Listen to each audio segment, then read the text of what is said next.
think our timing is just slightly off, but I'm going to get into position quickly and allow Tebbs, who's having his first spin on the camera, try and show you what's going on.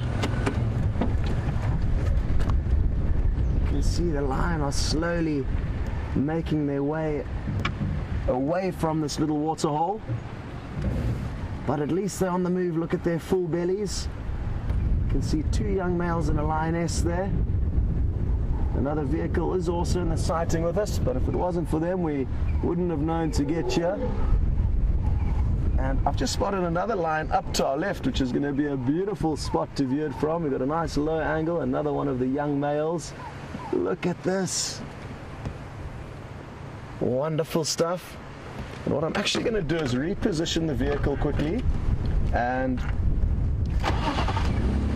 try and get another angle on that same male that we've just been viewing. It's a good opportunity to get a seriously low angle showing up towards him in this glorious morning sunshine. And I've actually just seen one other lioness making her way towards us. So a lot going on here, and we're lucky to have these lions active at the moment. Let's see.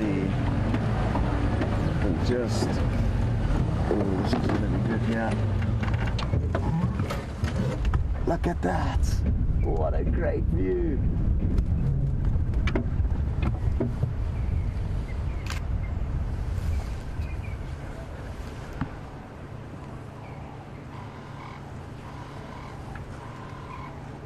Wonderful. Now, there's so much action here. What I'm going to actually do is just reverse again and get into another spot to try and make the most of all the ongoings here. Because there's another lioness that's just come to drink, and all of the other lion have turned around. So take a look here. This is going to be great. I'm going to try and get my camera out quickly. Try to fire off a few pictures. Look at this. Lucky timing. When lion have been feeding on a buffalo for some time, we can often find them fast asleep, not doing anything at all. But that's not the case now. We have got lucky, and they are up and about performing for us.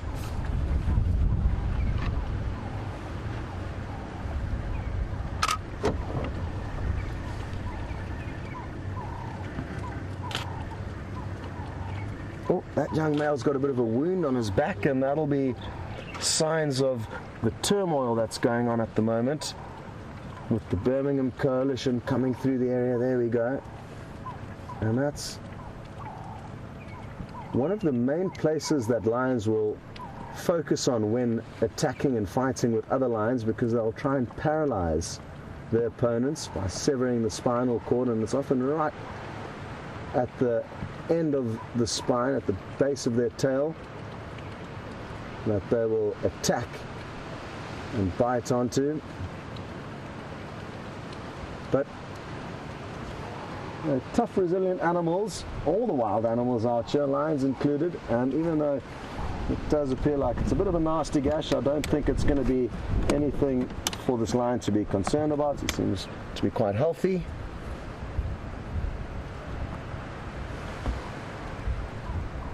The other young male who was up on the bank behind us has started making his way down, and he's going to probably join up with them a little bit later.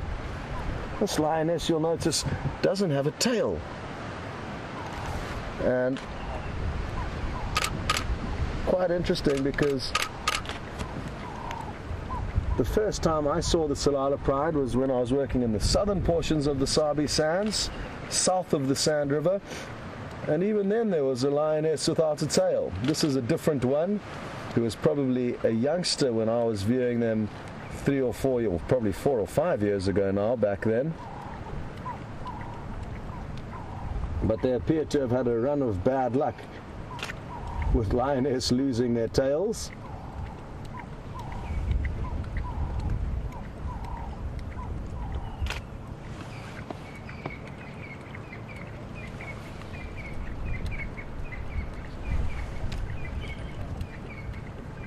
Well, so happy that this is the first time I'm seeing these animals, at least that I can remember, and it looks like we are just missing one lioness, so she may be somewhere close to the carcass, which I'm guessing is just up, further up in the riverbed above us.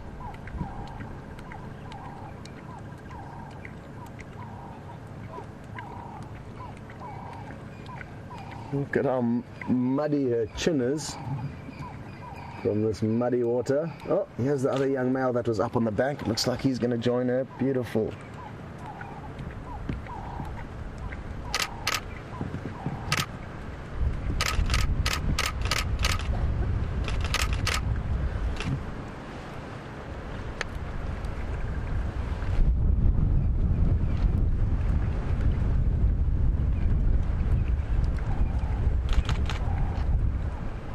It's incredible how close the bonds are between these animals, and as ferocious as they can be at certain times, they can be incredibly loving and tender at others, and this is a good example of that.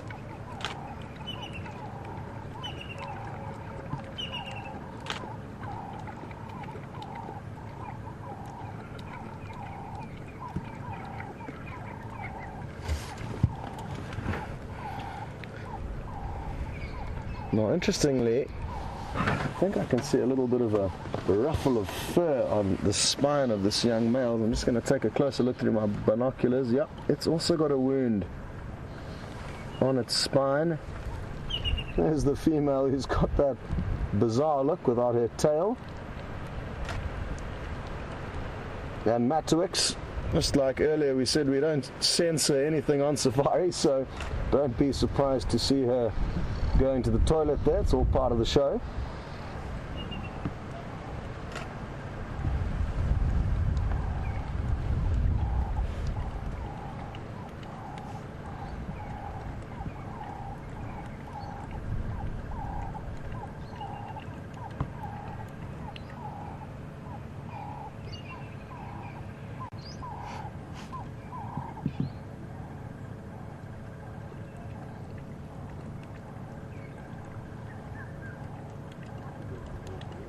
Well, I'm guessing that this female could be dominant within this pride. I'm not sure who's who yet and how old any of them are, but when she returned to the water, all the other lions turned around and followed her.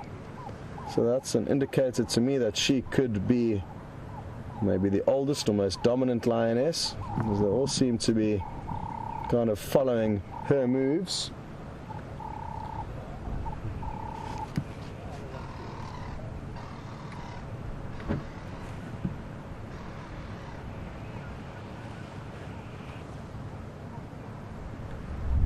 Look at that stare coming back towards us. And in this windy weather, even the lions will be cautious of any potential threats, because in the windy weather they can't be sure what noises they are hearing, and the rustling of leaves may be a potential threat, it may be potential prey. But for these lions who have been running from their home territory and certainly under assault from the various coalitions of males that are wreaking havoc here, they'll be cautious at the moment. So don't be surprised to see them pricking up their heads from time to time, staring off to make sure they aren't in any danger.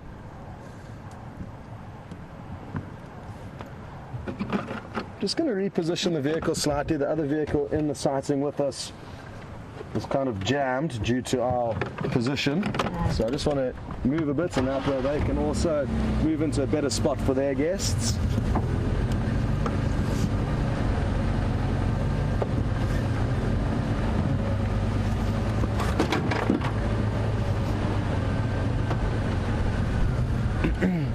So like I said, the male has come down from his little perch up on the left there, and he was the one that came and joined the lioness and drank head to head with her.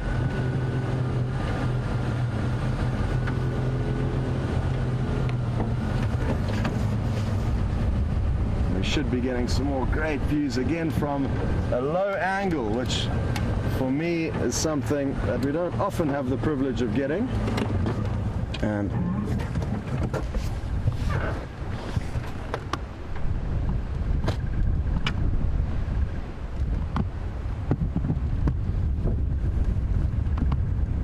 feel it gives you a much better indication of the animal's size once you do get on a lower angle. When you're shooting down on them, it can be a little bit deceiving as to how big they are.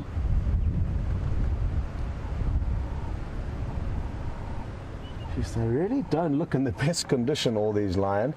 They're all a little bit moth-eaten.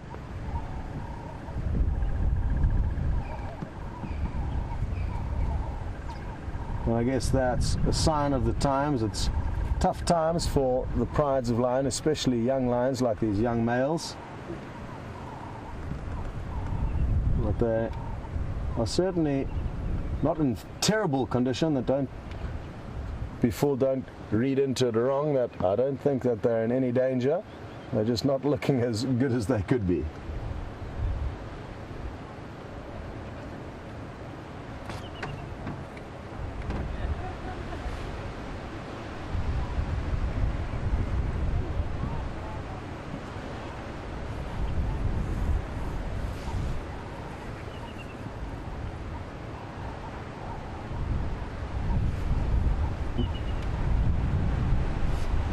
Happy to hear Ginny's just joined onto the safari, but she didn't manage to hear which lion these were. And Ginny, they are the Tsalala pride, or a portion thereof. There have been various portions of the Tsalala pride that have split up into different groups.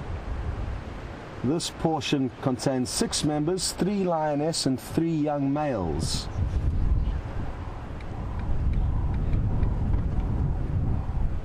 And these young males, I'm guessing, are probably approaching 2 years of age, but I could be wrong. And Sharon in New Jersey was interested to know the age of these young males. So Sharon, like I say, probably around 1.5 to 2 years of age would be my guess. But if anybody does know the exact age of them, please let us know. Oh, this is a great angle now. This lioness with her head up. She also looks fairly young to me, so she could be a sister of these young males. I think that's a high likelihood, whereas the other lioness without a tail looks a little bit older, possibly even a mother of some of these youngsters. And I'm looking forward to seeing the other lioness. I'm guessing she's also going to be a little bit older, and possibly the 2 of them would have given birth to the 3 young males and this 1 young lioness.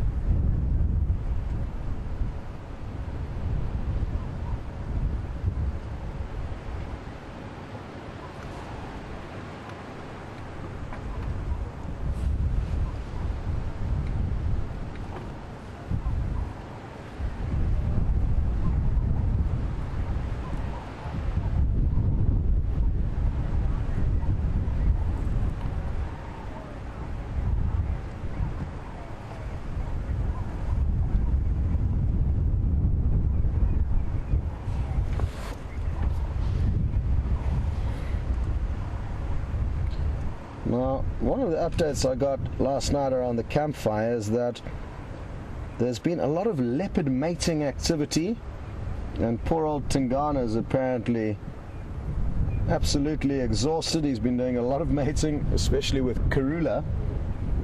And Country Girl would like to know if the act of mating with lions is quite similar to that of leopards, with a lot of neck biting and aggression. And it most certainly is, Country Girl. No different to leopards, almost exactly the same, exactly the same. And it's a very short copulation involving a lot of growling and neck biting and flaying paws as they dismount. And you're going to have to keep tuned in, Country Girl. I'm sure it won't be very long before we do get to show you lions mating. With all the turmoil that has been going on, a lot of lion cubs have been killed by the upcoming coalition, the Birmingham males. And once they've killed cubs that were not fathered by them, they will then have to mate with the lioness so that they can get their bloodlines into the system. And I'm hoping not only will we get to see some great mating, but also some tiny little cubs. in the next few months. I've got a 3-month gestation period if the mating is successful, so thankfully not a long wait.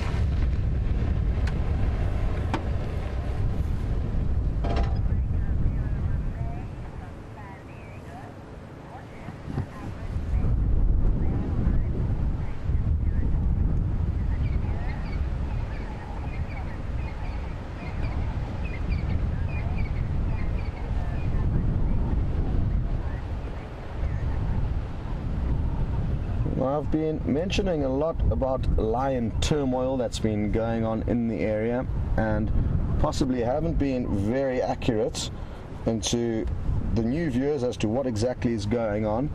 But basically there's a coalition of 5 young males. They're about 4.5, 5 years old now, and they've come into the area and chased away 2 bigger, older dominant males called the Matimba males. And it's not uncommon for young males to come through and stamp their authority and chase off older males. And Renee in San Diego has asked a good question on that topic. She would like to know, how long is the average time that a coalition of males will be dominant in any given area? Is it months or years? And it's usually around 4 to 5 years. That would be the average time that lions would be dominant over a given area. Over that 4 or 5 year period, there may be peaks and troughs in terms of how many lioness their territory will encompass. But from about 5 years to 10 years of age is when male lions will be at their peak. Obviously at 10 years they're beginning to pass their sell-by dates a little bit, and that's when younger coalitions could come through and chase them off.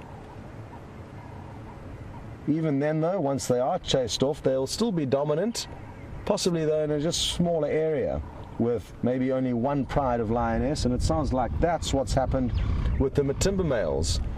They've moved from their initial territory, which is this area, to the southern parts of the Sabi Sands, and they've set up shop there. They don't seem to be getting trouble from any other males, and they've also acquired 1 pride of lioness.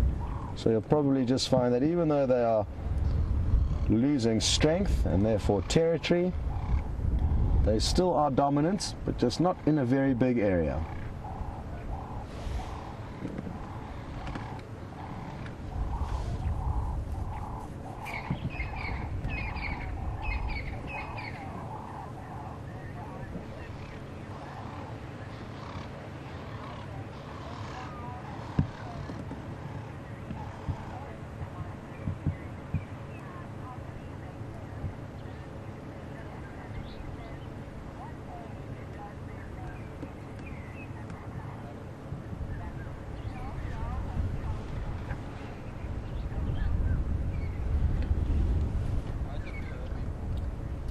Well, very happy to hear that Chel, one of our newer viewers, is loving this sighting, and we've got extremely lucky. You can tell now that they're all asleep that our timing was really good earlier, because we got to see them up and about.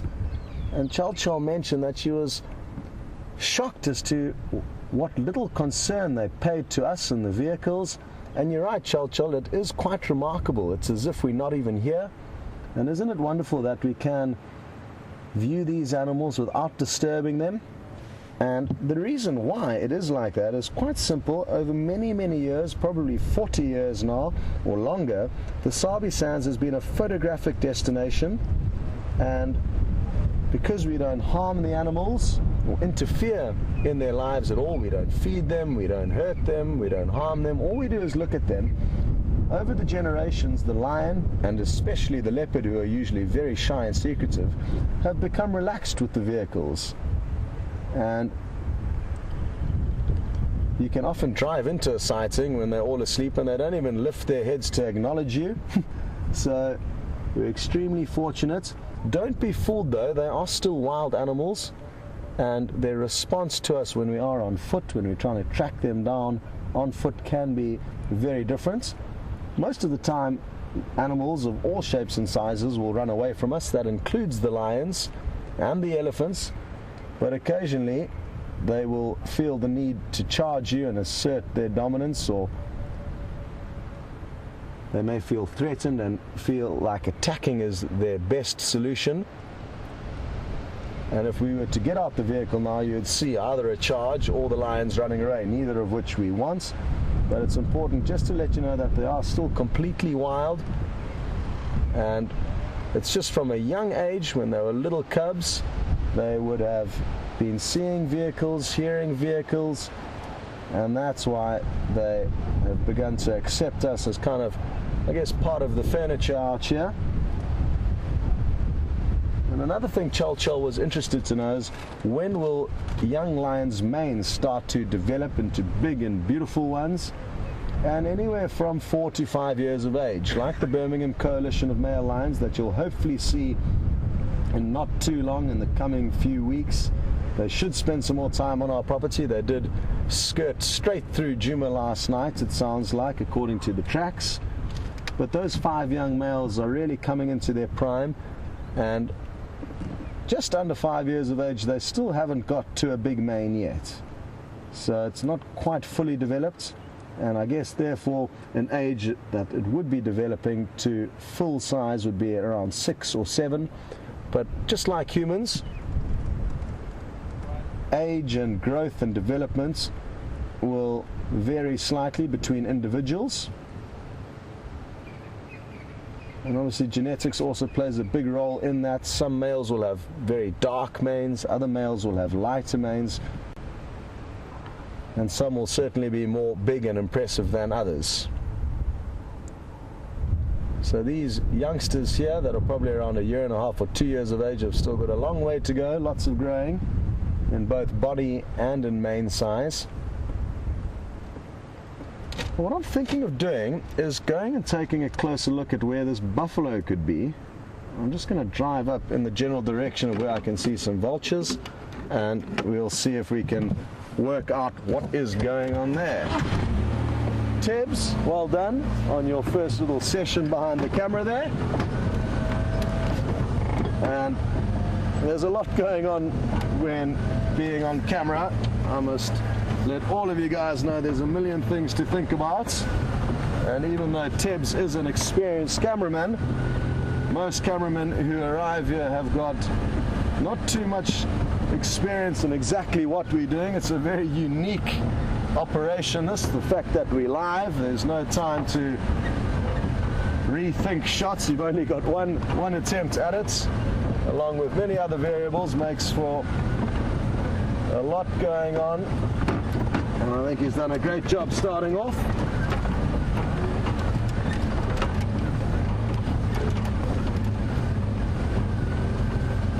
So I can see some vehicle tracks heading up into this riverbed.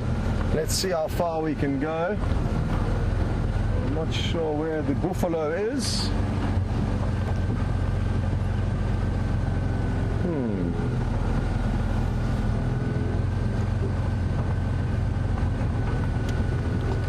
Signal may be a bit shaky in this riverbed, but just want to see what happens if we poke our nose a little bit further.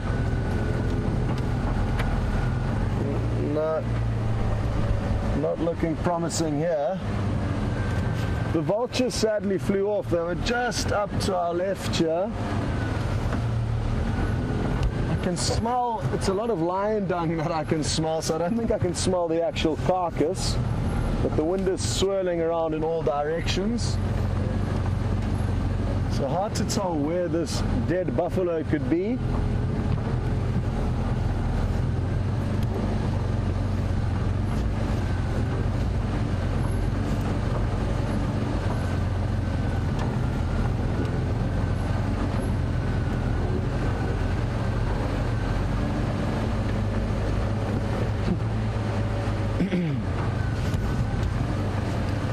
Just got a very good question through from Linda, and she would like to know why I call the safari a show.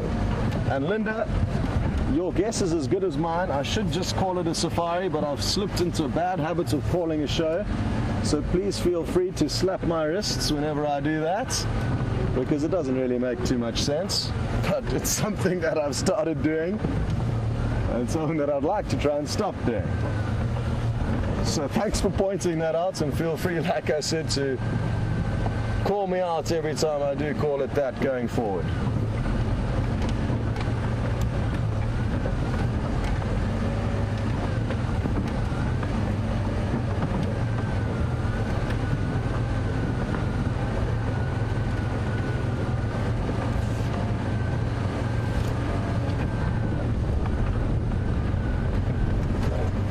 Just want to shoot up into one more area and see if we can't have another view down into the riverbed, or find out where this other lioness is. There's one lioness missing. And while we make our way up there, I can answer a question from Virginia, also on the topic of lioness.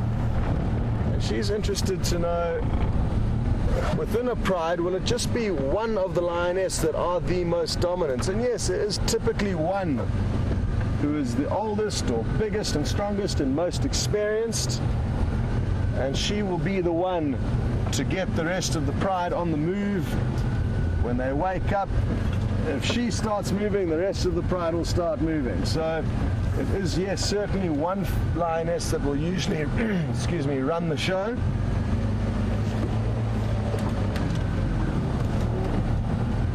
But like most things in life, there'll always be kind of changes and slight differences between different people or animals. And what you may find is certain prides may have a number of older dominant lioness who collectively make decisions, but it's not always going to be a set, hard and fast rule.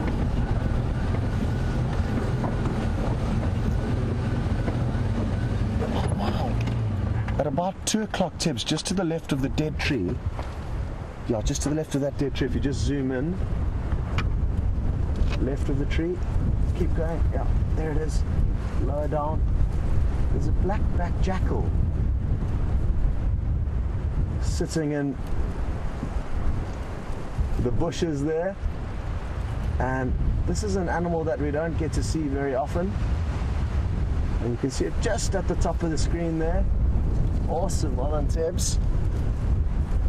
And it's obviously trying to scavenge some of this buffalo carcass. So maybe the jackal will be able to lead us to the kill. I'm just going to give it a moment or two. They can be quite nervous, and you can't blame it because it knows there's lion around. And again, in this very windy weather, it's not going to be sure whether the rustling it can hear or any lions approaching it. Lions will kill jackal and any other predators that they can get their claws into, and that's just to eliminate competition. They'll usually not feed on predators that they kill, and do it simply to eliminate competition, like I said. And you can tell that it really is very nervous, with its ears pivoting from side to side, just making sure a lion's not creeping up on it.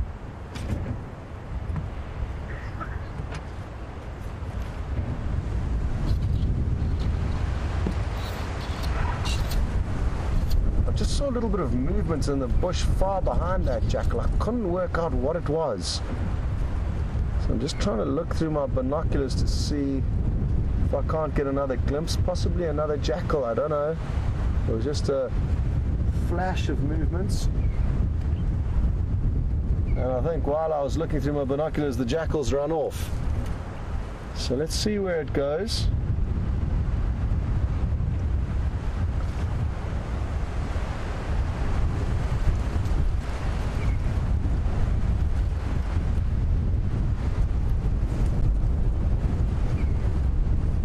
Now, I think it's a black-backed jackal. I must just be careful and make sure that it's not actually a side striped jackal. I'm just going to try and reposition ever so slightly.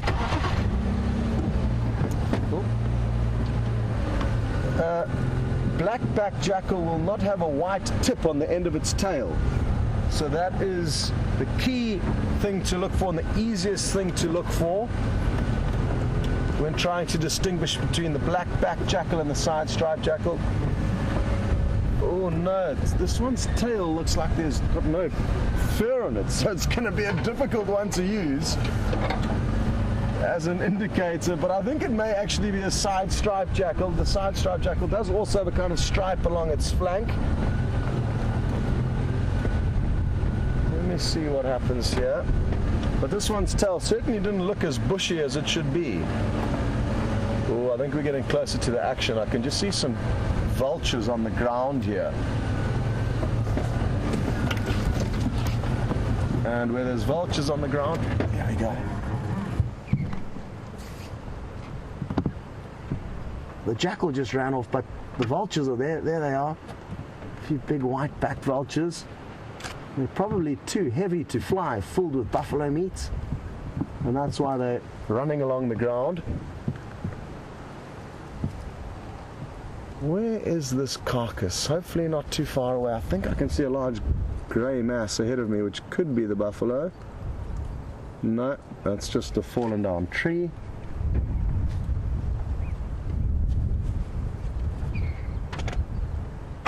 Great! All these carnivores, lions, jackal, vultures, what a morning it's been.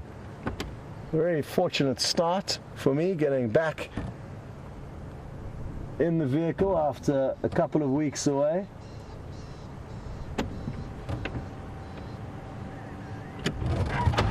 Just gonna creep forward and see what lies up ahead. It'll be wonderful if we get to see some vultures actually feeding on a carcass, something we don't get to see very often.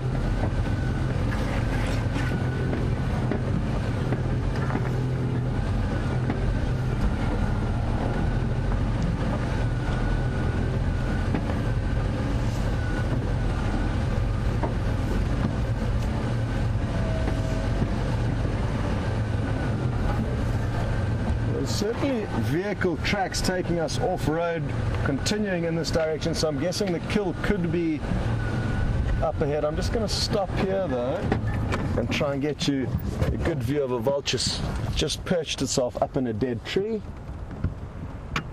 Look at those beautiful clouds in the background. And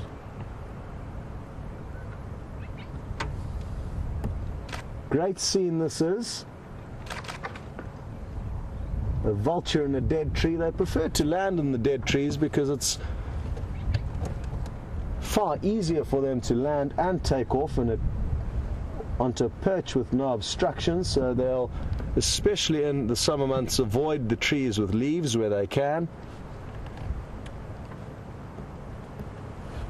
I'm going to get my binoculars, take a close look onto the chest of this vulture, and you may notice it's got a slight protrusion at the base of the neck.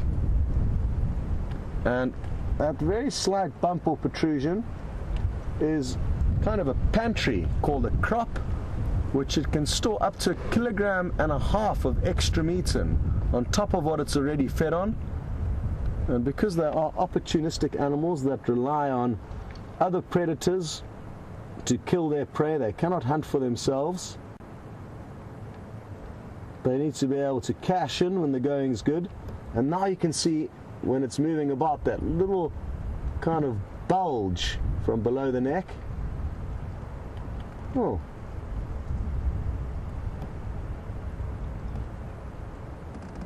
And it's probably got a lot more cleaning that it needs to do after rummaging around through a buffalo carcass. I hope we get to find out where exactly it is. I'm guessing it could be down in this riverbed somewhere close to us here.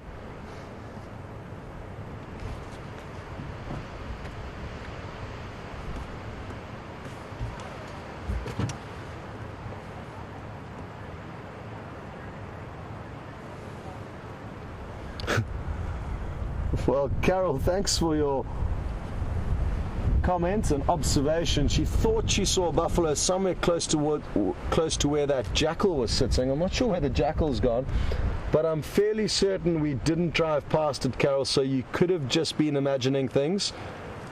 Don't worry though, it's a good sign of positive thinking, and it happens to me quite often.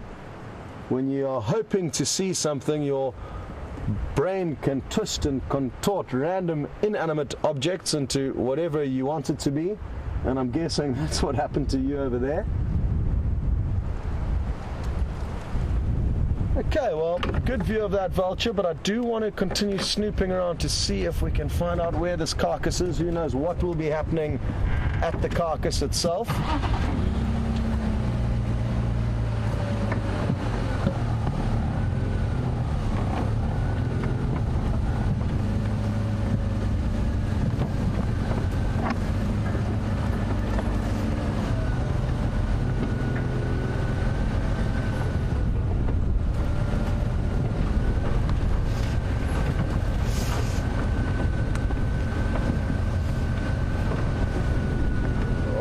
Big thanks to Angie, who's just sent through a message saying that the buffalo was deep into the riverbed, so I don't think it's going to be possible for us to view. Oh, don't go. Well done though, Tebbs. At least he got the vulture flying off. We were so close to it.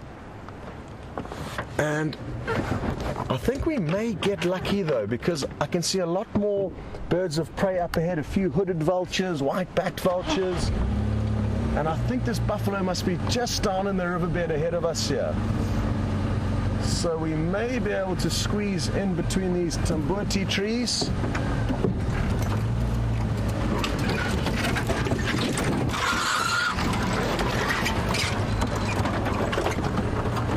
All good.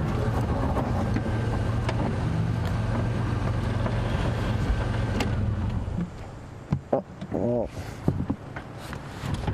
The vultures all flew off, but I can just see a few bones here.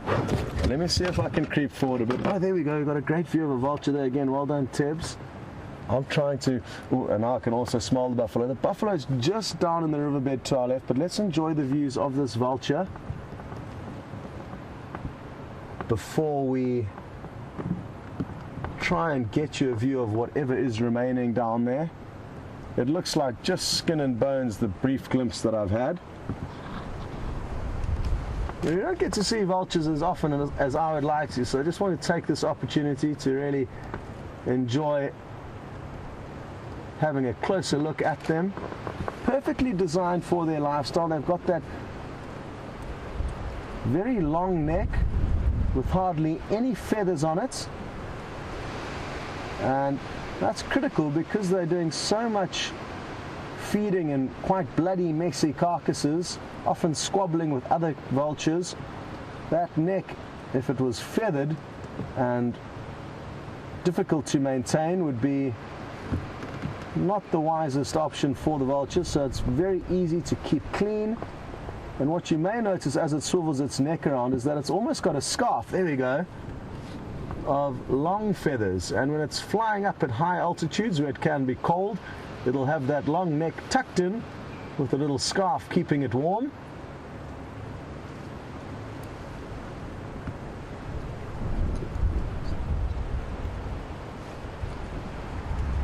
Now this vulture is the white-backed vulture. It's kind of the middleweight category of the vultures we get out here. It's the most common. And other vultures, the hooded vultures, a lot smaller, both in body size and in beak size. And then we also get some that are slightly bigger. So they all occupy slightly different niches. Some will be like the hooded vulture, designed for feeding on all the leftovers once the other bigger vultures have consumed the easier to get chunks of meat.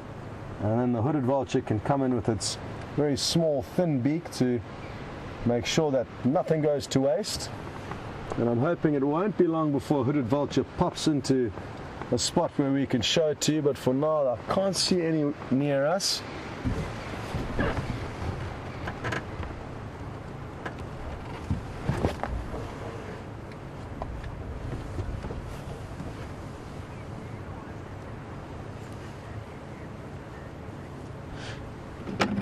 What I am going to do is I'm just going to try and creep forward a little bit. I really do want to show you the remains of this buffalo carcass, and I think we may just be able to sneak in a view. Hold on though, because it's quite a steep bank here and we don't want to crash down it, not on Tebbs' first morning.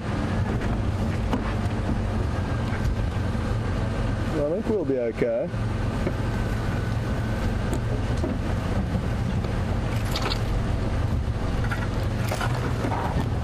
Okay, that should do for now. And if we just look down to our left here, Tebbs, there we can see a bit of the carcass. That's a bit of the rib cage you can see, and the spine. There's still a little bit of meat for the vultures to feed on, especially between all those ribs. Doesn't smell very pleasant, that I can assure you. And who knows how this buffalo came unstuck. I'm guessing it died of natural causes here. It maybe fell down and hurt itself down this very steep ravine that we parked on the edge of. And it looks like it's been here for quite some time. So glad that we got you a brief glimpse of the carcass, but what I'm probably going to do is move away from it, because by us being here it's going to prevent the vultures doing what they want to do, and that way we'll also get into a more comfortable position.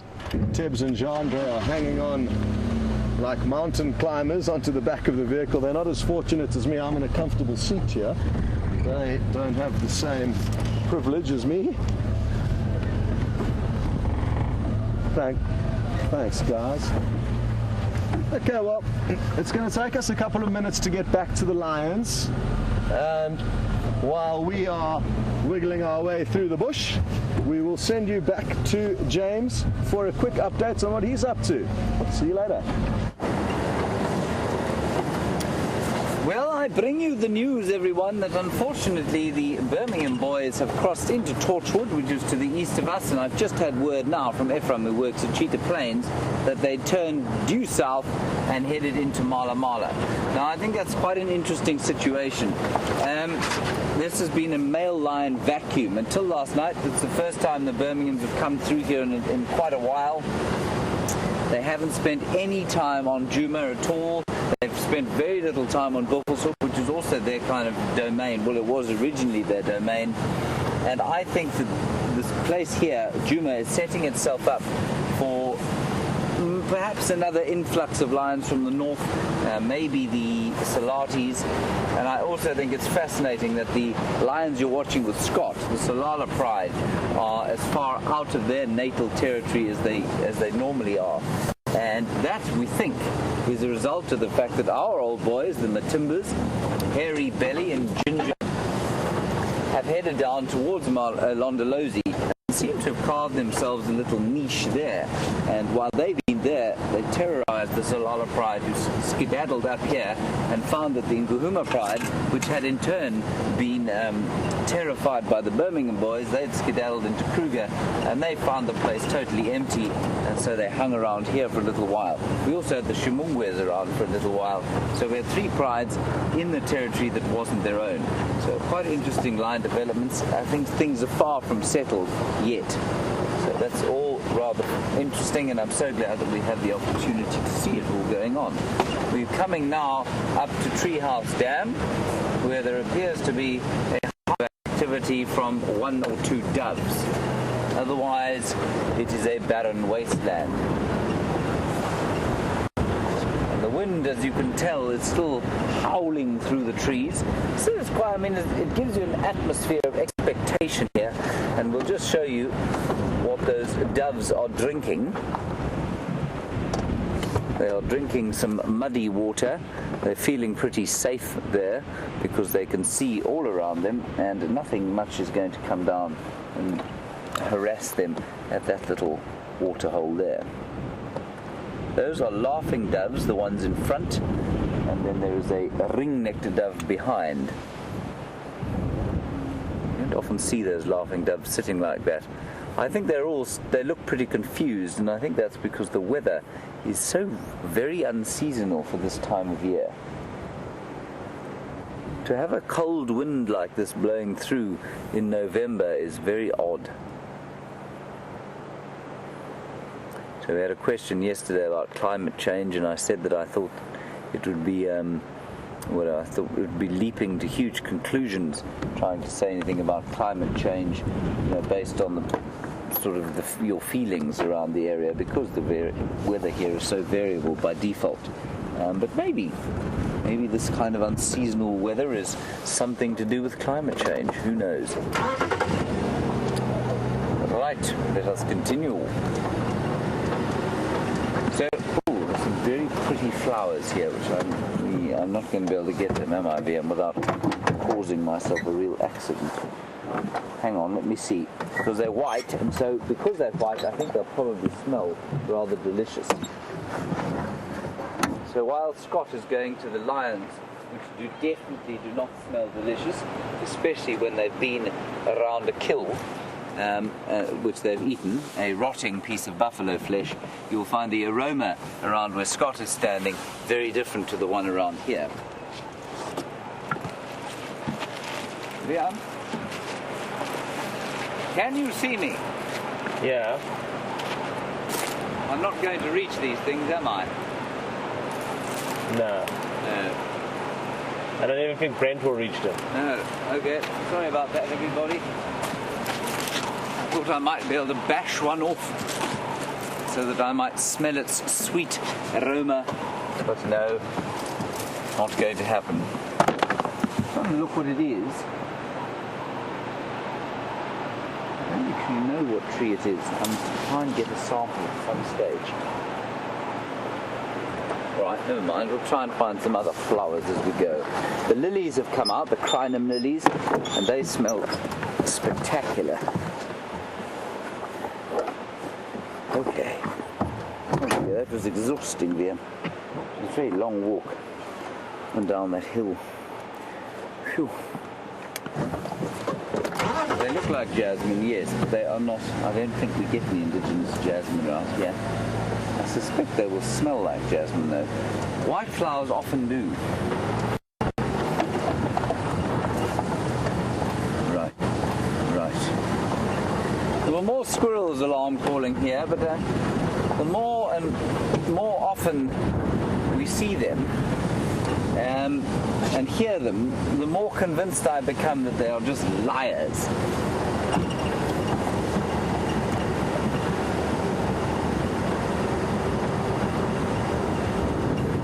So we were chatting about water a little earlier and great worries of the drought and what it's going to do to the animals out here.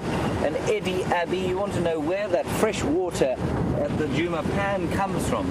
Eddie, it comes from a borehole in one of the drainage lines. So there's a drainage line, you've probably heard us mention the road Philemon's Dip, or Philemon's Cut Line. There's a drainage line there, and they've sunk a borehole or well down there, and there's a pump there, and the pump then pumps it all the way there. It's quite far, it's probably about a kilometre of piping. And if it gets really, really dry, the elephants will actually feel where that pump goes and they'll pull it out. So it's a borehole that's pumped. Here are the squirrels alarm calling, and there's a Nyala. Ooh.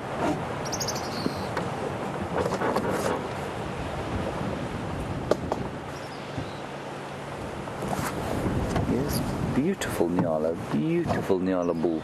And you can also hear, I don't know if you can hear this kind of sound. There are some dwarf mongoose right next to us. They're hiding in their little nest, well, in their burrows.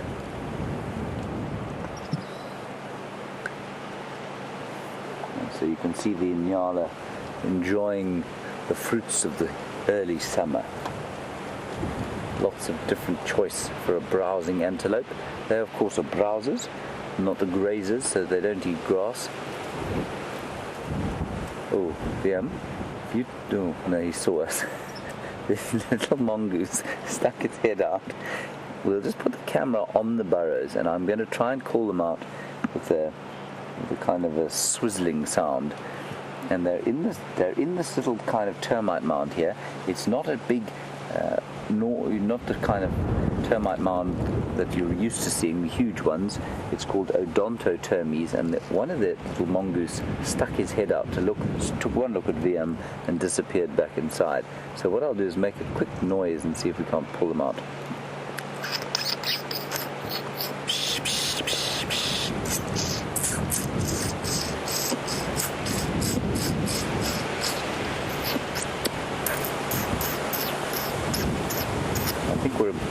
he goes. There he is. Did you see him? Did you get him? Just, you see the pull out a bit there, yeah. And just go to the yeah, that there, that little hole there. That's where they're coming out. Yeah, I'll try it once more, everyone. He did come out.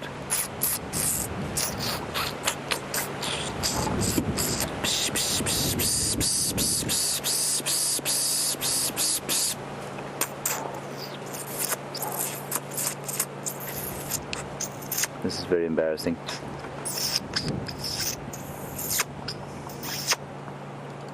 No, not going to come out. We missed our one chance. How deeply embarrassing. Sorry about that. Okay, I think we should probably press on. Red-faced, egg-faced. They also alarm call, a bit like that noise I was making.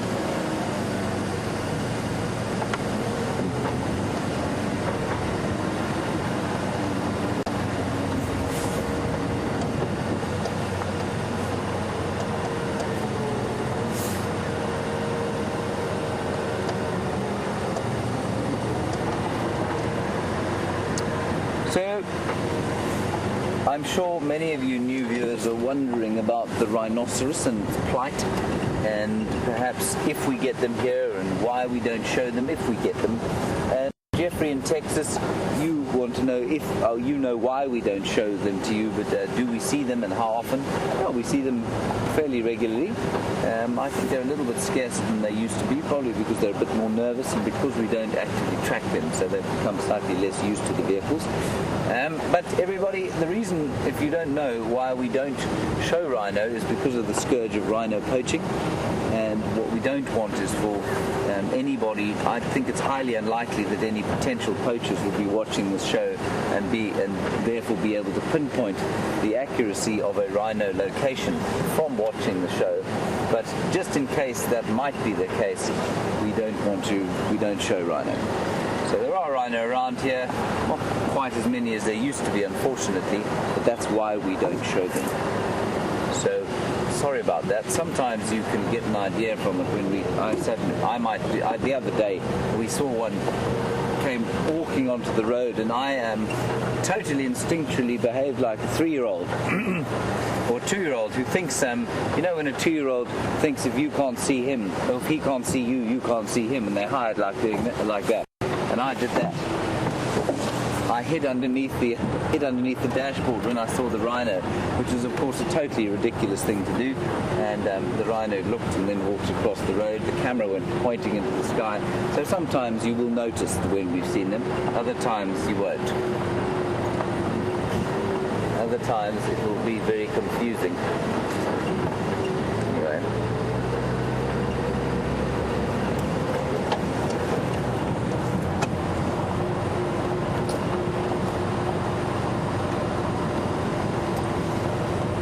Now, we get many questions, especially from the New World, about similarities in animals, and sometimes from Europe. And Barb, I think you're in the States, but maybe tell us next time you ask us a question. It really is nice to hear where you're all from. And Barb, you want to know if we get chipmunks here? Barb, we do not get chipmunks here. Chipmunks, as far as I'm aware, are... I don't know if they're rodents or mustelids, but they're kind of probably halfway between a rodent and a mongoose type thing, but we don't get them here, no. They occur in Europe, in Asia. They certainly occur in Russia. I've seen them there, but we don't get them this far south. And I think what you find is that, well, first of all, the splitting of the continents many years ago split the lines of animals, and so sometimes things are completely different where you have to be. Mostly that's often that's birds and reptiles. The mammals, of course, though, have been blocked by various land and ice bridges over the years. So the Sahara has proved an enormous barrier to animals crossing over. So you often don't find animals south of the Sahara and south of the Arabian Desert that you may find in the northern reaches. So chipmunks would be one of those. Giraffes never made it into Asia and Europe. Lions did. Lions were found everywhere, but you didn't find... buffalo, zebra, all of those sorts of animals never made it north of the Sahara and across the isthmus of Suez into Europe and Asia. But I think some of the animals that are shared between North America, maybe even South America, and Europe and Asia would have crossed, or their common ancestors would have crossed the Bering Strait during the various ice ages that we had. So Bob, there is a long and convoluted experience for why we don't get any chipmunks here. Right, I am now waffling on, and there is no need to watch me waffling on when you could be looking at the magnificent Tsalala Pride with Scott Dyson, recently returned from leave. I will see you just now.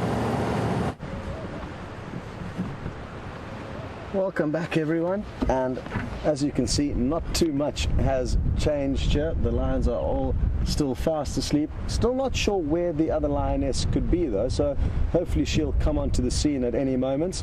But for now, take a closer look at what's going on here. Some of you may have only just joined more recently and have yet to see the lions this morning.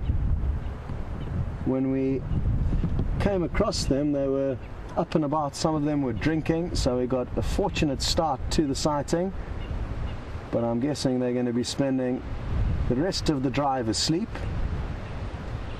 Having said that though, there's not much water around at the moment, and if we're lucky, some of their prey species will come into this area hoping to have a drink.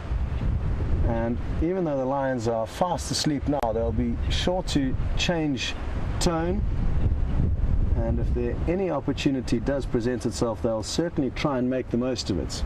Even though they are fairly full-bellied from the buffalo carcass that they've been feeding on,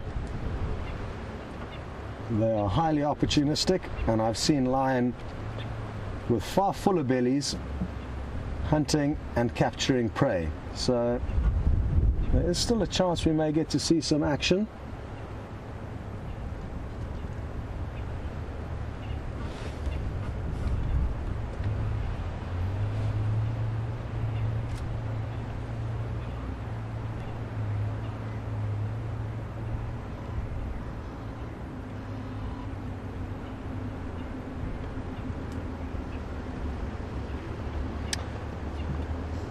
Hello to Jen, who's watching all the way in Idaho, and good to have you with us. Jen's asking whether or not these 3 young males are a similar age to Junior, a young male in the Nkahuma pride of lions. And Jen, no, they are probably about a year or possibly even a little bit more than that younger than him. And another question that she asked is that if they were the same age as Junior, shouldn't they be at the stage where they will be getting kicked out? And yep, Junior has overstayed his welcome, you could say, in the Nkahuma pride. He's lucky to still be running with them. But these young males within this pride have still got a year or so before they may start getting pressure. Although, let me reiterate things, it's a complicated situation, this, because they are now in an area where the Birmingham males are dominant, so it actually won't be the fathers of these young males who kick them out of the pride, and that's usually what will happen. Fathers of young male lions, once their sons get to an age where they will start becoming sexually inquisitive, the fathers will naturally chase them off, and they'll go off and set up a territory elsewhere. Not immediately, of course. It'll take them probably a couple of years running below the radar, trying to avoid big dominant males before they can set up their own territory. But in this case, it certainly will not be the fathers who chase these young males away. It's going to be the Birmingham males that will either kill these young males in a skirmish, which would be the likely outcome, I think, if those 5 big Birmingham boys did get a hold of them, or possibly send them running far away from here. So it's something that, for these young males, is unfortunate. They may be chased off earlier than they naturally would be if they were still in their father's territory. They've got a tough road up ahead of them, It's not going to be easy for them to reach adulthood at this rate. And even though they are quite big as the lioness within the pride now, they are by no means in the clear.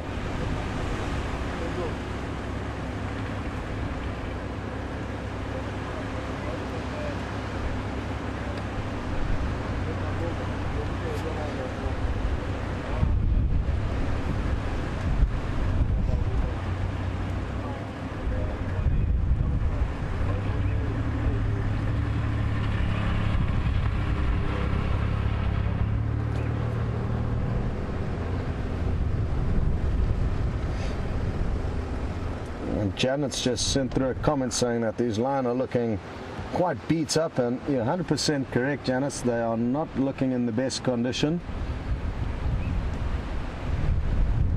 And Tamara is interested to know if the gash on the young male is healing. There's a little gash at the base of its tail. I'm not sure which one it is now. It's going to be difficult for Tebbs to show you, but one of these young males has got a bit of a gash at the base of its tail. And it does look to be healing to me. It's the first time that I've seen these lions as far as I can remember. So I'm not too sure what it looked like in the past. Maybe some of the viewers who got a glimpse of that gash earlier and have seen it in the past can help me and let us know if it is in fact healing. But I'm guessing it is. It doesn't look like a very serious wound as far as lions go. And as far as I could see, it did look to be like it was mending itself. They're incredibly resilient and tough, these animals, so wounds that may often appear to be quite bad are nothing too serious for them.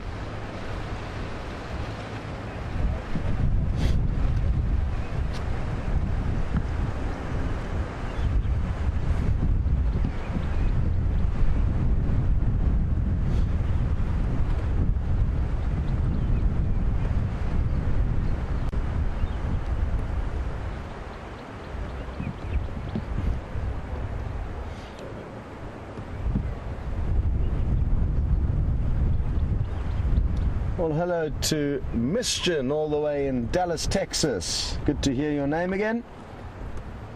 And thanks for sending your question through.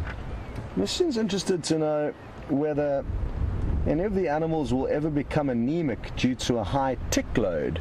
And not that I'm aware of, but it could well be the case. I guess if a tick load does get to the point where it is going to be affecting them that seriously, the animal, be it lion or buffalo or whatever it could be, has probably got other issues causing it to not be able to look after itself and remove those parasites from their body. But obviously, if the ticks are drinking enough of the blood, that is going to have very similar symptoms to an animal being anemic. But I'm not sure if there's a direct correlation of that working out. Good question though. If anyone knows more on that topic, please feel free to share it with us.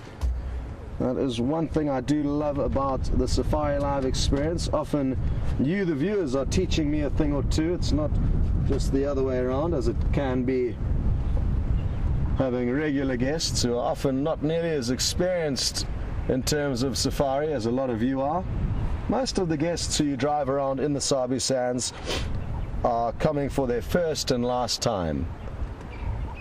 Obviously, you do get some people who fall in love with safari and the Sabi Sands and therefore come back here.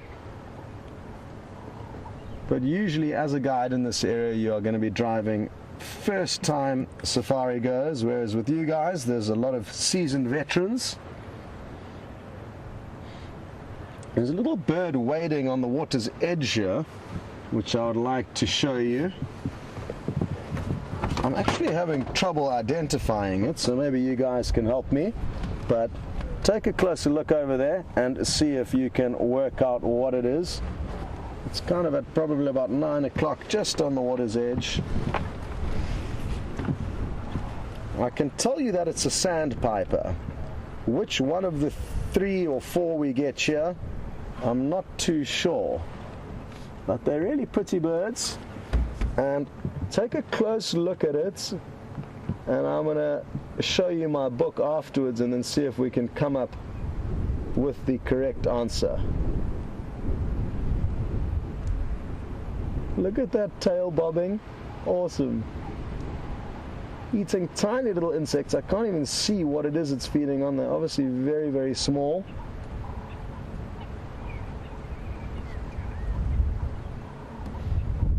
And this is one of the migratory birds that isn't here during the winter months.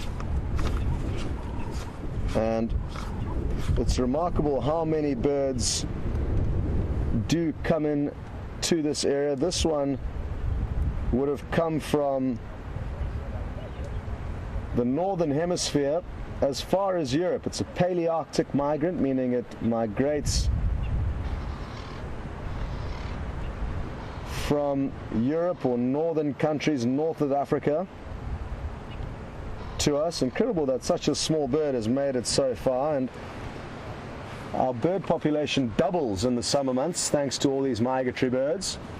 So now you've had a close look. One thing to take another close look at before I show you the different options in my book is a very slight eye stripe.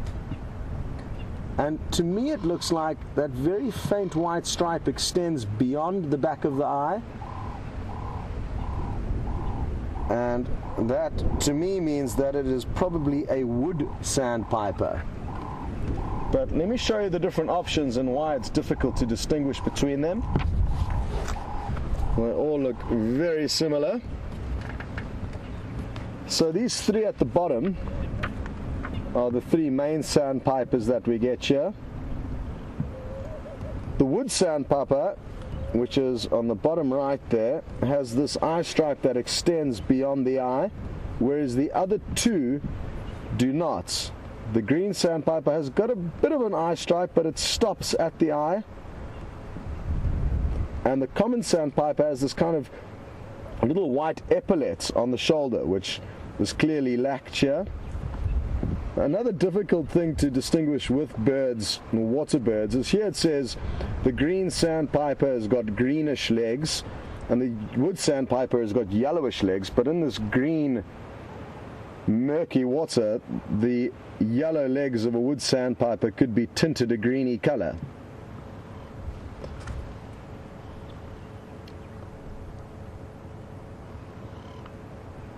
So I think it's the wood sandpiper. This must be the individual. I think a lot of you will agree. You would have seen that little white eye stripe extending beyond the eye, but if anyone's got any other thoughts, feel free to let us know. Well, there's another pretty bird. Oh, that's just flown off from the water's edge. It was a... oh, I've just forgotten the name of it. An emerald spotted wood dove. Shoo, I've been on leave for far too long, but thankfully kind of recovered there. Let's take a closer look at the lions while I regroup, who have not done anything while we've been looking at the birds other than possibly the odd ear twitch to get rid of flies. And it's something that I certainly would like to see more of. And the beauty of being on safari is you simply do not know what is going to happen and or when. Even as we sit here now with these sleepy lions, strange things could happen. Other lions could arrive, leopards could arrive on the scene, just like yesterday. These lions chased Tingana and Karula. Two leopards up into a tree. The leopards were feeding on the buffalo carcass that these lions stumbled upon and then chased the leopards away. Who knows, maybe those leopards are still lurking around nearby. Now, I've got some great news, folks. I've just spotted an animal that I have never once shown you on Safari Live. What I'm going to do though is I'm going to show it to you from where we're sitting here. It's straight ahead of us, Tebbs. If you just zoom into that green tree with the horizontal branch that's just above the dam wall here, to the right of that dead tree, You just go, and if you follow that horizontal branch along to the right, a little bit lower down, sitting in that tree, you can see a strange shape. It's almost like two ears popping up. Can you believe it? It's an African scops owl. How awesome. So let's go and take a closer look. I just saw that strange shape and used my binoculars to confirm that it was in fact an owl, and I'm hoping we're going to get you some great close-up views of it.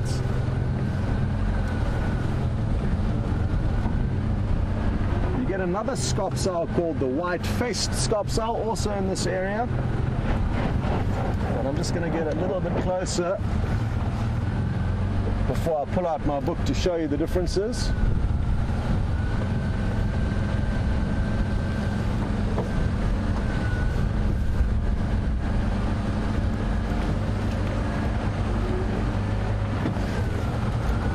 It's going to be a gamble to see how close we should get to it, but certainly don't want to chase it off. Oh wow, there's another one.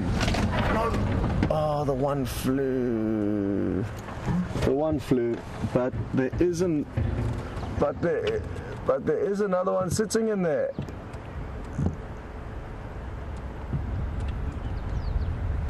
It's hard to see. I'm just going to stop here for a second or two. But you can see it in there, swiveling its head around. Sadly, the one that was perched out in the open on a clear branch didn't hang around.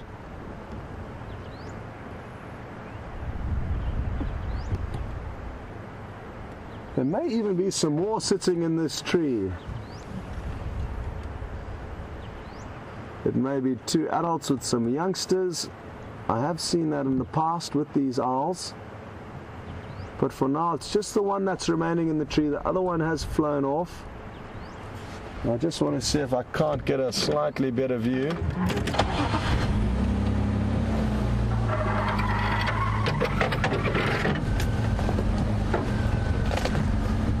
Oh, this is going to be tricky, but we're just going to go for gold.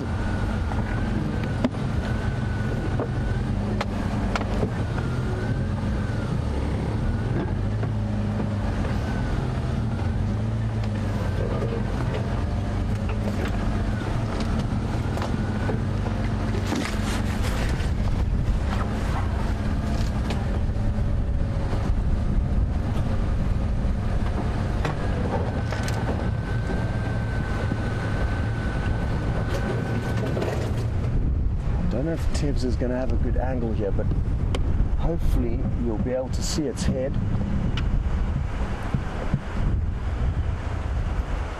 Yeah, it looks like we've got lucky. I don't think it's going to fly off. Look at how cool this is. No ways. Look at this. This is absolutely awesome. What a great view, and look at how incredible its camouflage is.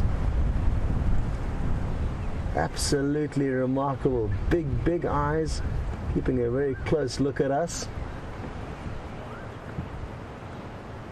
I wonder where its partner flew off to. Hard to be sure.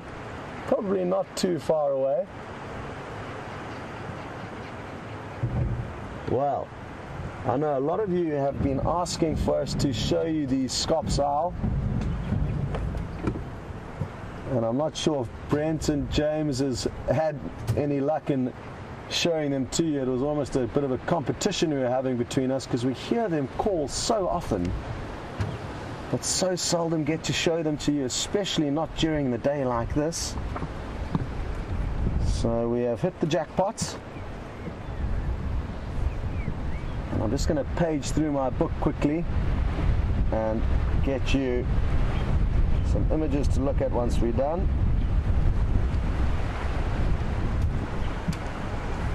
And we don't see them very often, but they are usually in pairs. They are monogamous, so they will form lifelong bonds, and they nest in cavities in trees, and this tree does actually appear to have one or two cavities in it.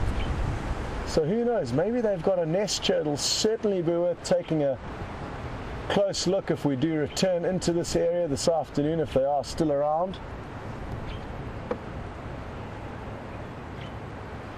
Well, we've had some remarkable luck with predators today. Lions, jackal, vultures, and now this wonderful nocturnal predator, the African scops owl. And the call that I was talking about earlier is very distinctive. Every kind of 4 seconds, they'll let out a shrill 1, 2, 3, 4, and it's a call that rings out loudly at this time of the year. Oh, it looks like it's thinking of moving off.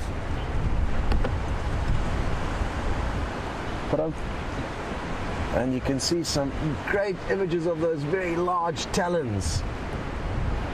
Look at that. Perfect for latching onto prey. Especially considering that they're going to be doing their hunting in pitch darkness. It's good that they've got large, powerful talons to latch onto whatever they are hoping to catch. These small owls, and it's maybe hard for you to get an idea of its size, it's probably only about 12 to 15 inches in height, so not a very big owl, medium-sized owl for this area. And they hunt all kinds of small prey, rodents, birds, little reptiles, amphibians. They've got quite a wide diet, as do most of the predators out here. And I'm actually thinking, because we have had a great view of it, before it flies off, let's rather leave it. And that way, hopefully we will have a good relationship the next time we come and try and view it. Don't go anywhere, Mr. Owl. We're just going to slowly back away. And it's still perched up there in the tree. Hasn't flown off, so at least one of them stayed. And we're going to get back into this position with the lions and send you across to James while we do so for an update on how his morning's coming along. See you later. So, we have been driving around, searching frantically into the wilderness, scouring the leaves, scouring the grasses, scouring everything, and we have found nothing but the great rustling of the wind in the leaves and a black... You can see it there, Wium. No, gone now. Southern black tit, gone. This has been the general way of things for me today. Have you got it? Yeah. Back a bit? Yeah, forward. Forward. Oh, that's the fork-tailed drongo, is it? There. Forward again. Say when. Yellow. Oh, right, now, quickly, before he flies off. Oh, no, there he goes. Oh, no, gone. Okay, so, I mean, sometimes they say that, you know, if your energy's off, then that's what happens. Others call that karma. I'm not sure what it is, but we've certainly driven around the vast extent of Djuma, just about every road. I think I've looked under every rock, every stump, every stick. I have peered into every hole in every tree. And the sign of any form of heartbeat has been conspicuous by its absence. But at least you have had marvellous lions with Scott and incredible buffalo kill there. We still don't really know what happened to that buffalo, you know. Originally being fed on by Tingana and Karula, much too big for them to have killed. So maybe he tripped and fell into the bottom of that sort of ravine. That's possible. Maybe he was sick and old and decrepit and just decided life was too much. I'm not sure. Certainly once the lions arrived yesterday, they'll make short work of it. And what many people don't realize about lions, of course, and I'm sure Scott's told you this, is that they are really the most effective scavengers out here. So although hyenas are maligned and known as the scavengers, they're excellent hunters, and lions often scavenge more than hyenas do. And if you go out onto the plains of East Africa, where you know, you have those huge herds of wildebeest and zebra. apparently most deaths are caused naturally. So the predators kill far less than they actually scavenge off natural deaths out there, which I think is quite interesting, given the number of animals that there are. Also, of course, the Scops owl. We've been searching for one of those. Scott will now be able to claim the kudos for that. He's obviously come back feeling very inspired after his leave, because the universe has delivered in great abundance for him this morning. In fact, it's taken off my share and given to him, clearly. Still, it is a very it's a fascinating morning from a weather point of view. Very strange weather. This, I must say, I don't understand it at all. Why it should be so blustery. Perhaps have some more luck this afternoon.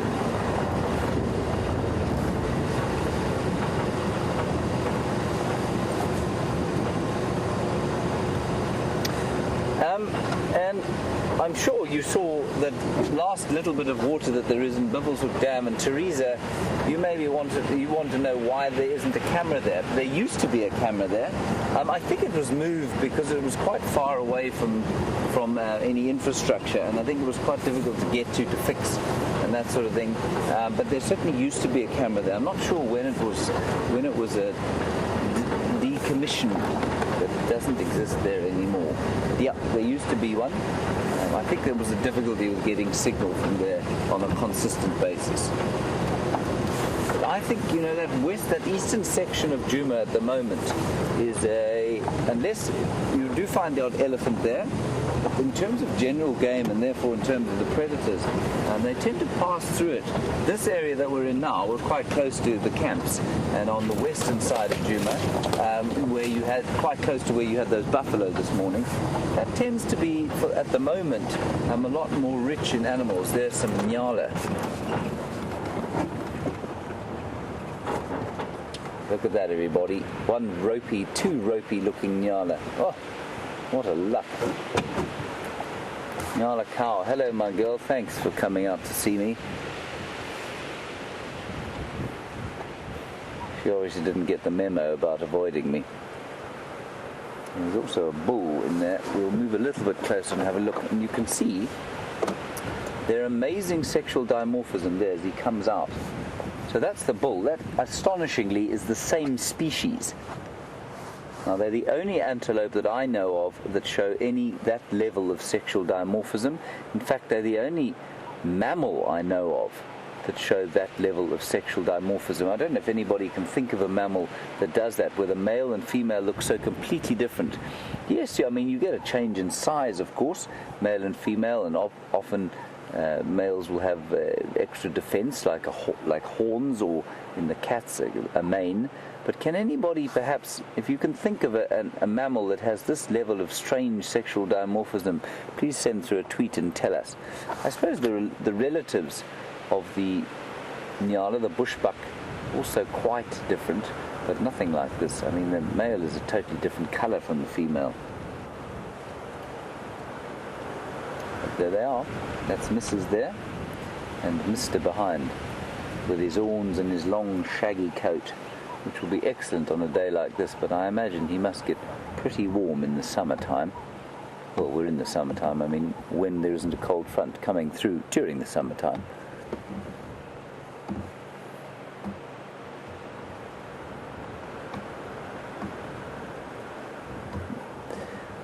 Right. I think Scott's moved back to the lions now, so let's go and have a last look at them before the end of drive. You have been very lucky with him, so I don't think that you should absorb some of my lack of luck today. So let's go back to Scott and his luck, and I'll see you just a little bit later. Welcome back, everyone, and we've got into a really great low position here to enjoy the last few minutes of the safari. So take a closer look. And well done to James, who found some Nyala for you eventually after a fruitless morning. It can be like that out here though, so we've just got to remember how fortunate we are to have been in the right place at the right time to get to view these lions. also 2 other vehicles enjoying the sighting with us at the moment. There's been kind of steady stream of the other game viewers coming through to show their guests these lion. Really is strong. And I'm not sure where the camera was, but the one lion got a bit of a fright as a cloud of dust got blown over his face.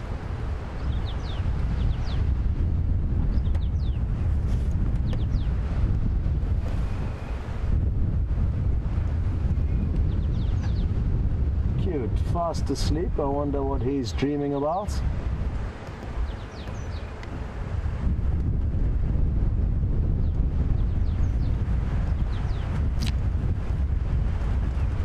And earlier on there was a question came through asking what would happen if the Nkuhuma pride and the Tsalala pride, this pride of lion that we were viewing, came into contact, what would happen.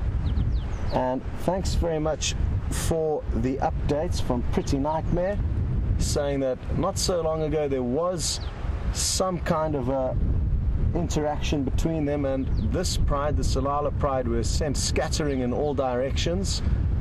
And I'm not too sure exactly when that was, but it actually reminds me of a few weeks ago on Sibambili, before I went on leave. The Nkuhuma pride, I now remember, did actually chase these lions off. So for now, the Nkuhuma pride are dominant over this pride, but that could change. And if Junior does end up leaving the Nkuhumas soon, as he should, because he's getting a bit old to be hanging around with his mothers and his sisters, the Tsalala pride may then become dominant over the Nkuhumas because they will lack the strength of Junior. So interesting times lie ahead. But for now, thank you for those updates. The Nkuhuma pride are certainly dominant. The mama or the grandmama thing. If you're around 10 years, old.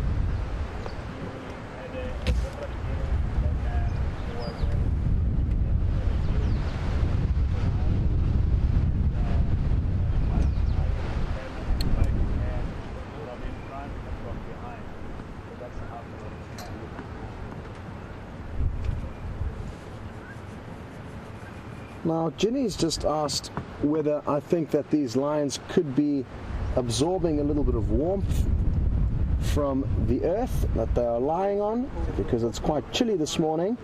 And earlier on, most definitely, they were lying out in the open hoping to warm up. And I've also noticed lions enjoying lying on tarmac airstrips in the early hours of the morning, again because they'll be nice and warm. But now they are trying to avoid the heat and are actually all in the shade. So they were all scattered about in the open a bit earlier on, and the only movement we've seen has been them moving into shady spots. And that's why at the moment we can only see 2, the rest of which are kind of tucked away in the bushes, not allowing us the best views.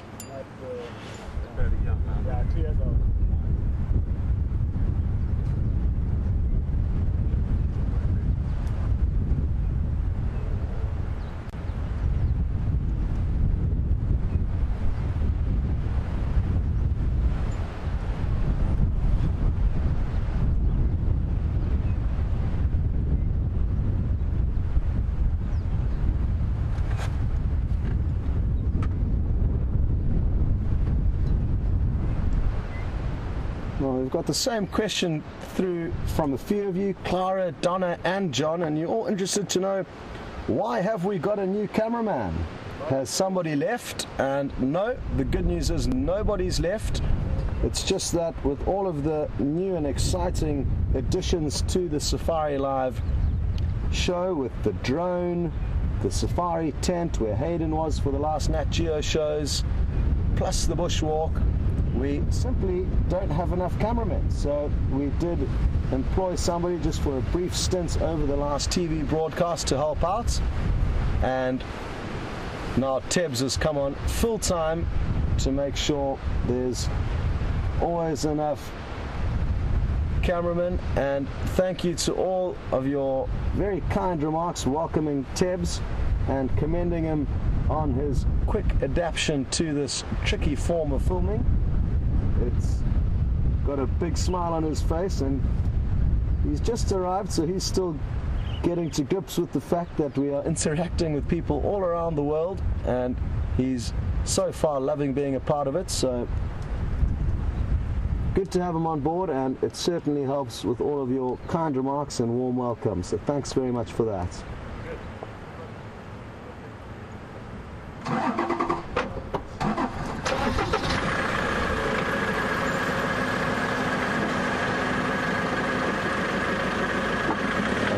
This male may think about moving shortly. He's just getting a little bit of sunshine. I just want to let Sean know that there's a scop's owl in the tree. So I'm just going to wait for him to get his earpiece in. Sean, there's a scop's owl in that acacia, kind of at your 10 o'clock if you want to have a closer look. Yeah, that one.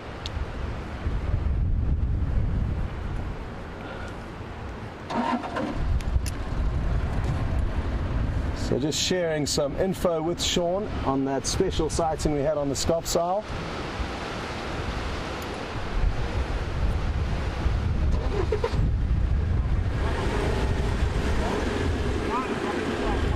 And John, Christy, Donna, Teresa, again, thank you for all your kind remarks, and very happy to hear that you loved that scop's owl sighting, as did we. That camouflage was remarkable, and quite nice to see it during the day as opposed to at night, and hopefully it won't be too long before we do spot one at night time.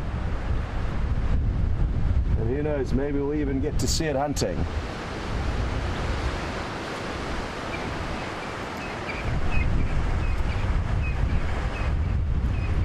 Okay, we're just going to rush you across to James, who would like to say goodbye and thank you, and then you're going to be back with me in a few seconds. We'll see you shortly.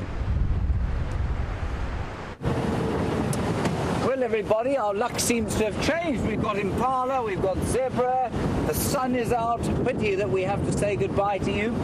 Wonderful to have Scott back with his cheery personality and a spanky new beard. Nikki, of course, in the final control likewise. And we will see you this afternoon. A big thank you to Wium for his patience at my total incompetence at finding animals today. Sorry about that, Wium. But at least the sun's come out. We will see you this afternoon at 4 o'clock. Back to Scott and his lions. Bye-bye.